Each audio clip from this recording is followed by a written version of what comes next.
dependencia del cuerpo. No están bajo la dependencia del cuerpo, esas expectativas, sino que son algo más. Son expectativas que están abiertas a lo que él llama libre combinaciones del deseo. Libre combinaciones del deseo. Nos invaden los apetitos, digamos, los deseos. Quiero esto, quiero lo otro, quiero más de todo. Y el problema reside en que el individuo, por sí solo, no puede limitar esos apetitos. No puede limitar esos deseos por sí solo. Que son deseos que no están solamente bajo la dependencia del cuerpo. Por lo tanto, si el individuo no puede limitarlos, ¿qué es lo que va a cumplir la función de limitar esos deseos, de limitar esas expectativas? La sociedad.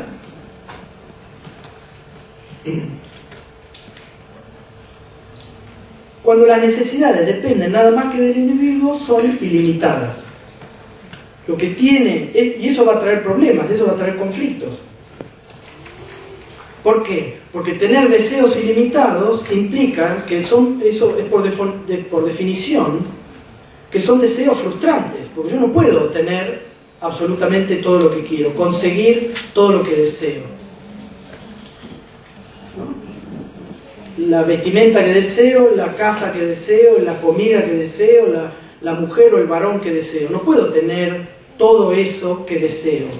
Por lo tanto, por definición, ese individuo que tiene esos deseos ilimitados va a ser un individuo frustrado cuando no logra acceder a eso. Entonces ustedes piensen en alguien que está constantemente, ¿no? Fíjense qué patológico sería para Durkheim muchas de las formas de vida que tenemos nosotros hoy. Alguien que está constantemente bombardeado con deseos, ¿no? Tenga este televisor, tenga esta heladera, tenga la papa, no sé, las cosas más ínfimas, ¿no? Sea feliz, haga abdominales y consiga esta mujer, cómprese este auto y va a tener más amigos, etc.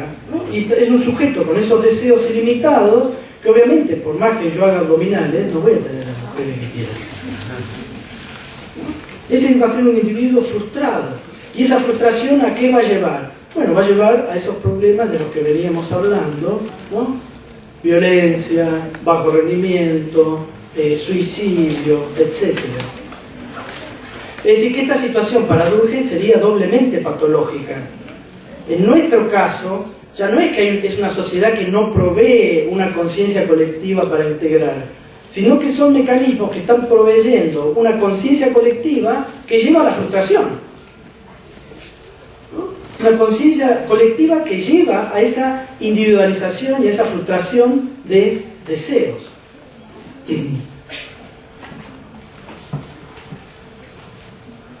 ¿Qué se necesita entonces para contener esas pasiones? ¿No? Tiene que ser algo externo a la sociedad y es un poder regulador que tiene que ser un poder moral, dice Durkheim.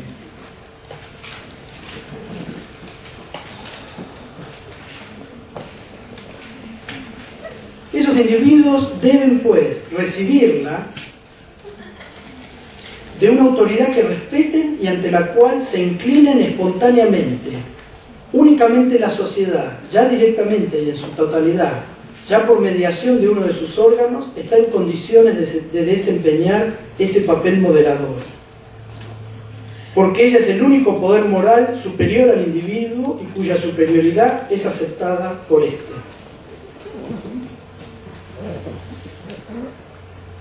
Está en condiciones de desempeñar ese papel moderador.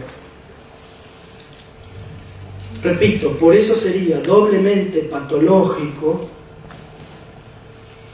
el momento en el cual esa sociedad, en lugar de proveer esa integración, en lugar de promover esa limitación de las pasiones y los deseos, la exacerba. Fíjense cómo la forma en que vivimos hoy nosotros es totalmente anti-durkheimiana, si se quiere, para ponerlo de alguna manera.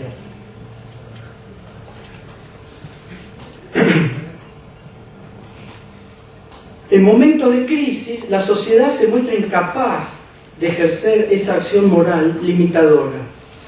Y allí aparecen esos bruscos ascensos en la tasa de suicidios.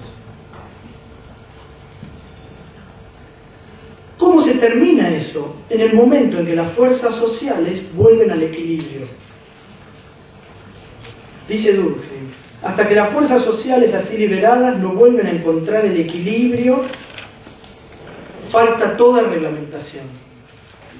Volver a encontrar el equilibrio. Recuerden que el equilibrio era una de esos elementos centrales en los argumentos organicistas, ¿no? La sociedad está compuesta por ciertas partes que cumplen una función cada una de ellas, y cuando cada una cumple la función que le compete, esa sociedad está en equilibrio.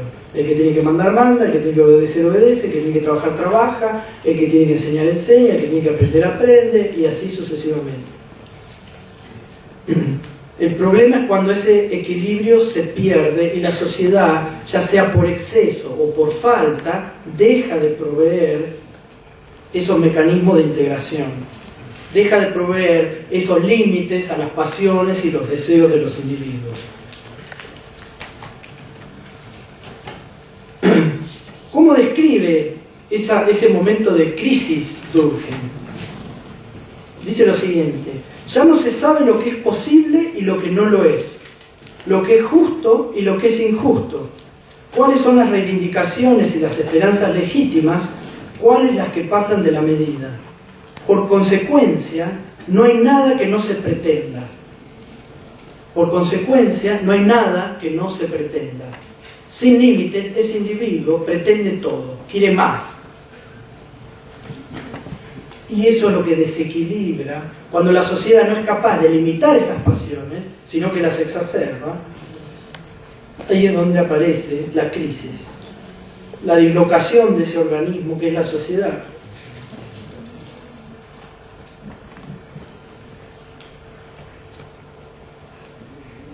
¿Qué se necesita para volver eso al equilibrio? Bueno, una nueva conciencia colectiva, un nuevo orden moral que limite esas pasiones.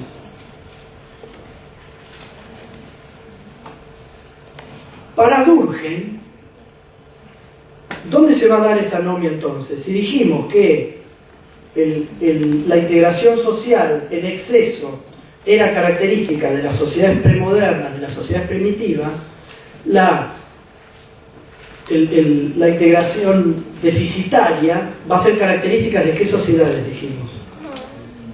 De las sociedades capitalistas, de las sociedades modernas. Es decir, que la anomia para Durkheim es crónica en el mercado. La anomia es crónica en el mercado. Y tengan en cuenta que en esa primera reunión que nosotros tuvimos a principios de año, nosotros habíamos vinculado a la idea de mercado con la idea de emergencia de una sociedad civil. ¿Se acuerdan de eso?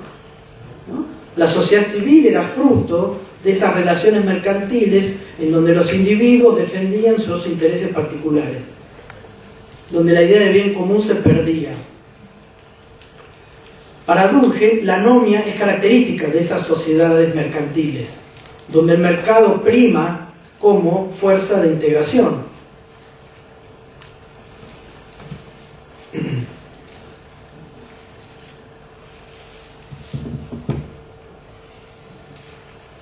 Las relaciones mercantiles han perdido todos los límites que les imponía la religión, el poder gubernamental y las corporaciones. De nuevo, si tuviéramos que pensar en términos durkheimianos, ¿no? nuestra forma de vida contemporánea, eso se ve claramente, como el mercado, aunque funcione bien, no integra socialmente. ¿Por qué tenemos ese exceso individualizante, ese exceso de oferta? Quien trabaja tiene ofertas laborales, ¿no? Pensemos en Comodoro hoy, tiene diversas ofertas laborales, puede dejar un trabajo hoy porque le ofrecieron un trabajo mejor en otra empresa, supongamos. Entonces hay mucha movilidad laboral. Ahora, ese trabajo incluye pasar menos tiempo con la familia, supónganse. Pasar menos tiempo con amistades. Es decir, que ese sujeto empieza a dislocarse afectivamente. No puede hacer otra cosa que no sea trabajar. Tiene oportunidades de trabajo, tiene oportunidades de consumo, pero por otro lado otras relaciones comienzan a resquebrajarse. ¿Y cuáles son las relaciones que están impactando sobre ese resquebrajamiento afectivo?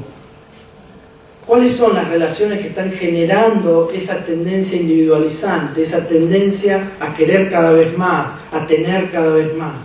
Las relaciones del mercado, el mercado de trabajo en este caso.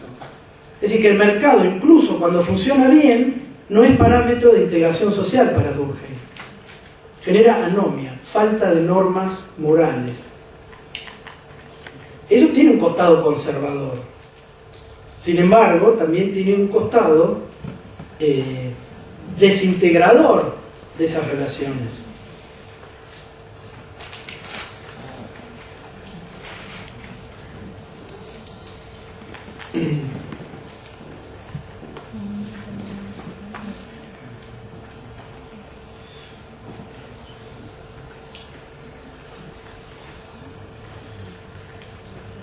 Esa anomia, entonces, que es crónica en el mercado, las sociedades donde predominan las relaciones mercantiles implican, entonces, son sociedades anómicas, donde no hay formas de integración fuertes. Incluso aunque el trabajo sea el modo de integración, también tiene su costado desintegrador. Es interesante la forma en que Durkheim va a pensar el mismo esquema explicativo en relación o vinculado con el matrimonio. El matrimonio, va a decir él, es una regulación necesaria para las relaciones entre los sexos que ya no tienen instinto. Es decir, que no están controlados por el cuerpo, como decíamos hace un rato, ¿no?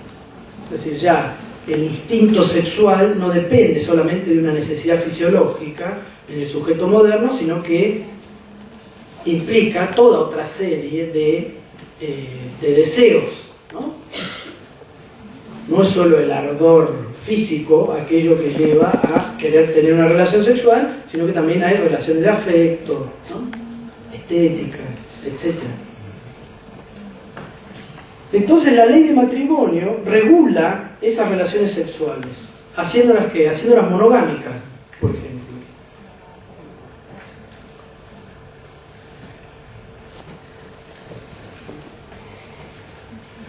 Precisamente porque esas diversas inclinaciones así transformadas no están colocadas directamente bajo la dependencia de necesidades orgánicas, les es indispensable una reglamentación social. Puesto que nada hay en el organismo que las contenga, es menester que sean contenidas por la sociedad. Tal es la función del matrimonio.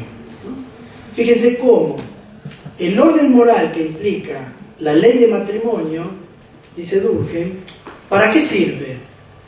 Para contener ¿qué instintos?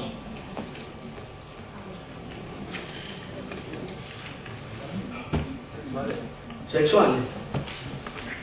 ¿Qué le da vergüenza decirlo así?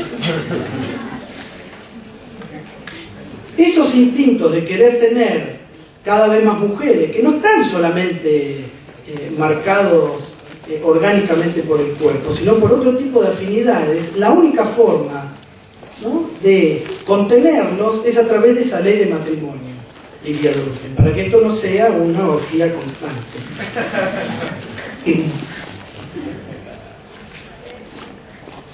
¿Qué sucede en las sociedades modernas?, dice Durkheim, y acá aparece su costado conservador. La existencia del divorcio. El divorcio debilita el matrimonio, dice Durkheim. El límite que imponía el deseo ya no tiene la misma fuerza y contiene menos enérgicamente la pasión.